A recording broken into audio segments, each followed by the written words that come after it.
की एक महत्वाची केस इकडे घडली होती आणि या केसमध्ये बाबासाहेब आंबेडकर वकिली करायला आले होते आणि तेव्हा ते लांडोर बंगल्यावरती थांबले होते। याच्यामधलं विशिष्ट असं की बाबासाहेब आंबेडकर जेव्हा वकिली करायला आले होते त्यांनी त्या माणसाची केस सुद्धा घेतली होती आणि त्या माणसाला फाशीपासून वाचवलं होतं आणि त्या माणसाची निर्दोष सुटका केली। हे किती तारखेला घडलं होतं? 31 जुलैला, बरोबर।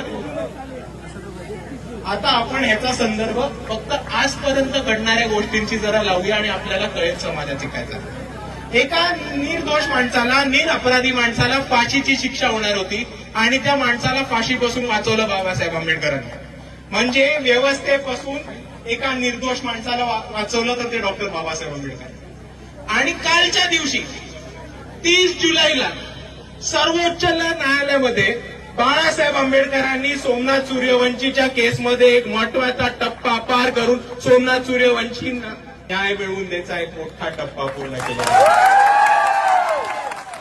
तर आपण एक महत्वाची गोष्ट समजून घ्या, 31 तारखेला बाबासाहेब आंबेडकरांनी एका निर्दोष माणसाला व्यवस्थेपासून वाचवलं आणि 30 तारखेला बाळासाहेब आंबेडकरांनी एका निर्दोष माणसाला न्याय मिळवून देण्याचं काम केलं।